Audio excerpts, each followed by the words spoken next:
خبر سنا دیجئے کہ جس عذاب کو خود تکلیف ہو رہی ہے اس عذاب کی شدت سے، اتنا سخت ترین عذاب۔ فبشرهم بعذاب علیم، اور عذاب کس دن ہوگا؟ یوم یحمى علیہا فی نار جہنم، جس دن اس کو تپایا جائے گا، سونا چاندی کو تپایا جائے گا جہنم کی آگ کے اندر۔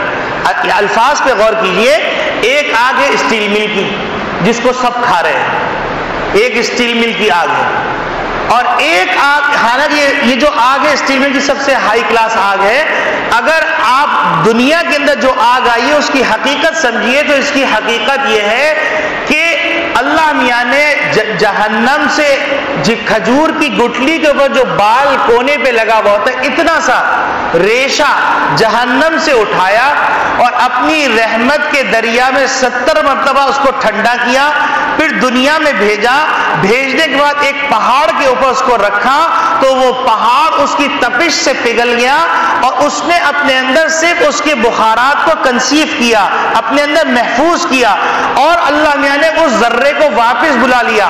آج دنیا کی جتنی بھی قسم کی آگ ہے وہ جہنم کی آگ کا 70واں حصہ ٹھنڈا ہو کر اس بال کے مانند ہے۔ تو جہنم کی آگ کتنی خطرناک ہوگی؟ تو اللہ میاں فرما رہے یوم یحمى علیہا فی نار جہنم، کہ اس دن تپایا جائے گا جہنم کی آگ کے اندر۔ فتکوی بہا جباہہم وجنوبہم وظہورہم، اب پیشانی پر، پہلوؤں پر، پشت پر جو داغا جائے گا، داغا جائے گا اور کہا جائے گا ھذا ما کنزتم لانفسکم، یہ تمہارا مال ہے جو تم نے اپنے پاس جمع کر کے رکھا تھا۔ فذوقوا ما کنتم تکنزون، اب اس جمع کیے ہوئے مال کی تکلیف اور عذاب کا مزہ چکھو۔ اسی طریقے سے ایک اور جگہ اللہ رب العالمین ارشاد فرما رہے ہیں ویل لکل ہمزہ، کہ ہلاکت ہے یا وہ انگاروں کا ستون ہے، عمود ہے اس شخص کے لیے جو عیب نکالتا ہے اور تانا دیتا ہے، الذی جمع مالا وعددا، جو مال کو جمع کرتا ہے اور گن گن کر رکھتا ہے، یحسب ان مالہ اخلدا، اور اس کا خیال یہ ہے کہ مال ہمیشہ اس کو باقی رکھے گا۔ حالانکہ دنیا کے اندر ایسے بے شمار واقعات ہیں، ایسے بے شمار واقعات ہیں کہ آدمی لرز جاتا ہے کہ اس مال سے لوگوں نے کیا کیا کیا اور یہ مال ان کے کام آیا نہیں آیا۔ آدمی یہ سمجھتا ہے اس مال سے سب کچھ کیا جا سکتا ہے۔ ایک بزرگ کہا کرتے تھے کہ میاں مال اس وقت کارگر جب اللہ چاہے، اور مال سے سب کچھ نہیں خریدا جاتا۔ تو ایک صاحب جو ہے کہنے کہ نہیں حاجی صاحب آپ ایسی باتیں کرتے ہیں، مولانا آپ ایسی باتیں کرتے رہتے ہیں۔ ایک دن کیا وہ اس کو حرم کے باہر دیکھا، ارب پتی آدمی سر پکڑا بیٹھا ہوا، تو اس سے پوچھا کہ بھائی کیا بات ہے، کیوں پریشان بیٹھے ہیں؟ کہنے کہ بھائی کیا بتاؤں کہ میرے دماغ میں یہ گھمنڈ تھا کہ مال سے سب کچھ خریدا جا سکتا ہے، اب میں حرم آ گیا، حرم آنے کے بعد اتفاق سے آنکھ کھلنے میں دیر ہو گئی، اب میں نیچے اترا ہوں تو کوئی چیز سحری کے لیے موجود نہیں، بغیر سحری کا روزہ رکھ رہا ہوں میں، اور مال جیب میں ہے لیکن کچھ خرید نہیں سکتا۔ اسی طریقے سے ایک اور شخص تھا، وہ شخص کو یہ خیال تھا کہ مال جتنا جمع کروں گا میرے لیے بہتر ہے۔ اس نے ایک خندق بنائی، اس کے اندر شاندار قسم کا کمرہ بنایا، کمرے کے اندر اس نے سونے کی سلیں رکھ دی۔ اب سونے کی سلیں رکھنے کے بعد وہ اپنے سونے کو، ہر چیز کا ایک شہوت ہوتی ہے، ایک شوق ہوتا ہے، ایک شوق یہ ہوتا ہے کہ اپنی دولت کو دیکھ کر اس کا مزہ لیا جاتا ہے۔ تو کبھی کبھی وہ اس طرح دورہ کرنے آتا تھا، تو دورہ کرنے کے لیے آیا تو اتفاق سے اس نے آٹومیٹک ڈور لگایا ہوا تھا، تو وہ ڈور بند ہو گیا۔ اب وہ ڈور باہر سے کھل سکتا ہے، اندر سے کھل نہیں سکتا، اور اس کا نگہبان اس کو معلوم نہیں تھا کہ وہ مالک جو اس خزانے کا مالک ہے وہ اندر وزٹ کے لیے آیا ہوا ہے۔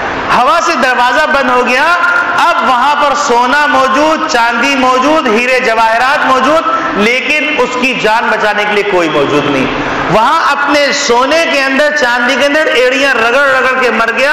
بعد میں جب تلاش کی گئی اور کھولا گیا تو معلوم ہوا وہاں لاش پڑی ہے۔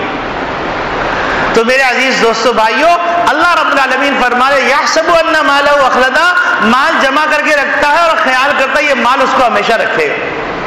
کلا، ہرگز ایسا نہیں ہے، ہمارا قانون ایسا نہیں ہے۔ لَيُنبَذَنَّ فِي الْحُطَمَةِ، اس کو پھینک دیا جائے گا روننے والی آگ کے اندر. وَمَا أَدْرَاكَ مَا الْحُطَمَةُ، تمہیں کیا پتا روننے والی آگ کیا ہے. اب اس کے بعد اللہ رب العالمین اگر صرف یہی کہہ دیتے تو کافی تھا، لیکن اللہ رب العالمین نے صرف اسی پہ اکتفا نہیں فرمایا، بلکہ باضابطہ طور پر متوجہ کرنے کے لیے پہلے سوال کیا، ما ادراک ما الحطمہ، تمہیں اس کی ہیبت ناکی اور ہولناکی کا کوئی اندازہ نہیں. اور پھر فرماتے ہیں اس کی ہیبت ناکی کو سمجھنا ہے تو یوں سمجھو نار اللہ الموقدہ، یہ اللہ کی بھڑکائی ہوئی آگ ہے. اور اللہ کی بھڑکائی ہوئی آگ، اس کو کوئی کیمیکل نہیں بجھا سکتا، کوئی فائر بریگیڈ والا نہیں بجھا سکتا، کوئی آگ نہیں بجھا سکتی، کوئی پانی نہیں بجھا سکتا، کوئی مٹی نہیں بجھا سکتی، کوئی کمبل نہیں بجھا سکتا. اور اس آگ کی شدت کا اندازہ کر لو، التی تطلع علی الافئدہ، یہ اتنی خطرناک ہے کہ کلیجے کے اوپر کون کے آ جاتی ہے. تو اب آپ دیکھیے، ایک طرف اللہ رب العالمین نے یہ احسانات کیے کہ دولت دی، مال دیا، سب کچھ دیا، پھر راحت دی، سکون دیا، پھر اللہ رب العالمین نے کھانے کی توفیق دی. آپ مجھے بتائیے، فورڈ کمپنی کا نام آپ لوگوں نے سنا؟ فورڈ کمپنی کا مالک پورے دن کے اندر بیچارہ چپاتی، جو آپ جو ہندوستان کے لوگ ہیں یا میمن کمیونٹی کے لوگ ہیں وہ اس بات کو سمجھیں گے، باقی لوگ شاید نہ سمجھ سکیں. پھلکا ایک بنتا ہے گھروں کے اندر، چھوٹی سی روٹی ہوتی ہے، اس کو پھلا دیا جاتا ہے. تو وہ پھلکے کا اوپر کا چھلکا اتار کر دال کے پانی کے ساتھ پورے دن میں آدھا کپ پانی کے ساتھ پیتا تھا. اور آخر کے اندر اس کی ٹیبل سے ایک پرچہ ملا، جہاں جو فورڈ کمپنی کے آفس تھا، اس کی ہیڈ آفس کی کمپنی کے اوپر ایک پرچہ ملا اور اس پہ لکھا ہوا تھا کہ میں اپنی زندگی سے تنگ آ کر میں اس کو ختم کرنے جا رہا ہوں. اس نے اپنی کمپنی کی چھت سے چھلانگ مار کے اپنے آپ کو ختم کر لی. تو اگر دولت سب کچھ ہوتی تو آپ مجھے بتلائیے فورڈ کمپنی سے بڑا مالک کون ہے جو اس کو خودکشی کی ضرورت پیش آئی؟ معلوم یہ ہوا کہ سکون یہاں پر نہیں تھا. التی تطلع الافئدہ، جو آگ کوننے والی تھی کلیجے تک، وہ کون کر اس کے اثرات جا رہے تھے. جیسے کہیں آگ جل رہی ہوتی ہے تو اس کی تپش تو آتی ہے. تو یقینی بات ہے کتنے لوگ ایسے ہیں سلیپنگ ڈوزز کھا کے سوتے ہیں، کتنے لوگ ایسے ہیں جن کی 24 گھنٹے ٹریولنگ ہے اور اس ٹریولنگ کے اندر پوری دنیا کے اسٹاک سے ان کا رابطہ ہے. ان کی نیند صرف جہاز میں جتنے سیکنڈ ہو سکتی ہے اتنے سیکنڈ. اب ایسی دولت کا کیا فائدہ؟ کتنے لوگ ایسے ہیں 15 سال اور 20 سال ہو گئے اپنے بیٹوں کی شکل نہیں دیکھی، کاروبار میں مصروف ہیں. کتنے لوگ ایسے ہیں کہ جن کا انتقال ہوا، ان کے بیٹوں کو اطلاع دی گئی تو بیٹوں نے کہا کہ میں 5 اسٹار ہوٹل سے بکے بھیج رہا ہوں. ایڈی سینٹر والوں سے کہا آپ غسل دے دیجئے گا اور جنازہ پڑھوا دیجئے گا اور جو بل ہوگا میرے آفس میں بھیج دیجئے گا. یہ پیسے کا رشتہ ہے. کتنے لوگ ایسے ہیں کہ باپ نے پڑھایا لکھایا اور لکھانے کے بعد جب وہ کسی پوسٹ پہ پہنچ گئے تو باپ کو حکم دے رہے ہیں کہ ابا جان آپ جو ہے کل سے یہ سرونٹ کوارٹر میں سوئیں گے. تو باپ روتا ہوا امام کے پاس آیا، امام سے کہنے لگا کہ آپ کا میرا بیٹا بھی آپ کا مقتدی ہے، میں بھی آپ کا مقتدی ہوں، میرے ساتھ یہ ماجرا ہو رہا ہے. بیٹے کو امام نے بلایا اور بلانے کے بعد کہا بیٹا آپ ایسا کیوں کر رہے ہیں؟ تو کہنے لگے کہ بھائی میں بہت زیادہ مصروف آدمی ہوں، مجھے پیسفل بہت اچھی سکون والی نیند چاہیے، میرے ابا کو کھانسی آتی رہتی ہے، اس لیے اب وہ سرونٹ کوارٹر میں سوئیں گے، میں اس پہ کمپرومائز کرنے کے لیے تیار ہوں. جس باپ نے اپنا پیٹ کاٹ کر بچے کو اس قابل کیا وہ باپ کے ساتھ یہ ماجرا ہو رہا ہے. ایسے لوگ بھی جانتے ہیں اب وہ پتہ نہیں آدمی زندہ ہے یا مر گیا، یہی کوٹروں میں رہتا تھا، دنیا کے اندر اس سے بڑا راشی کوئی نہیں تھا، رشوت خور کوئی نہیں تھا. اس نے رشوت لے کے ڈیفنس میں بنگلہ بنایا، گاڑی لی، سب کچھ کیا. جب اس کے ریٹائرمنٹ کا زمانہ آیا تو بیوی اور بچے نے اس کو دھکا دے کے نکال دیا. وہ کوٹروں میں آخری زندگی گزار رہا تھا اور بیوی بچے اس بنگلے میں رہ رہے تھے. تو میرے عزیز دوستو بھائیو، ایسے بھی واقعات سامنے آئے کہ 4000 گز کا بنگلہ تھا اور اس آدمی کے آخر ایام سرونٹ کوارٹر میں گزرے اور پیشاب پخانہ اس کے کپڑوں میں ہوتا تھا اور 4000 گز کا بنگلہ اس کو منہ چڑھاتا تھا. اس نے قومی دولت لوٹی تھی. تو میرے عزیز دوستو بھائیوں، یہ پیسہ پیسہ پیسہ اس نے تباہ کر دیا. آج ایسا لگتا ہے ہر چیز ختم ہو گئی، صرف پیسہ ہی رہ گیا. جس کے منہ پہ دیکھو پیسہ پیسہ پیسہ. توبہ کرو بھائی خدا کے واسطے، جتنا تمہارے مقدر میں وہ مل کر رہے گا. یہاں کا لکھا ہوا اور یہاں کا لکھا ہوا کوئی نہیں چھین سکتا، نہ کوئی مٹا سکتا ہے. اور یہاں کا لکھا ہوا اور یہاں کا لکھا ہوا اس سے زیادہ کوئی نہیں دے سکتا، قسم خدا کی.